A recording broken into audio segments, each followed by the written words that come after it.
અફઘાનિસ્તાનમાં તાલિબાન શાસનના આગમન સાથે લોકોએ ભય વ્યક્ત કર્યો હતો કે અફઘાન મહિલાઓને સૌથી વધુ નુકસાન થશે. આ ડર હવે સાચો થતો જણાય છે. મહિલા શિક્ષણ પર પ્રતિબંધ લગાવ્યા બાદ તાલિબાને વધુ એક ફરમાન બહાર પાડ્યું છે. તાલિબાને વયભિચાર કરનારી અફઘાન મહિલાઓને પથ્થરમારો કરીને મૃત્યુદંડની જાહેરાત કરી છે.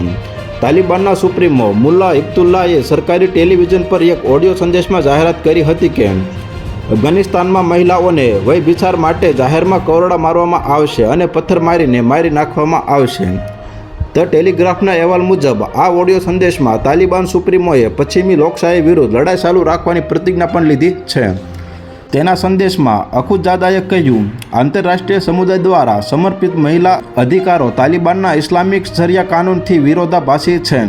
તેણે આગળ પૂછ્યું, શું મહિલાઓને એવા અધિકારો જોઈએ છે જેની વાત પશ્ચિમી લોકો કરી રહ્યા છે?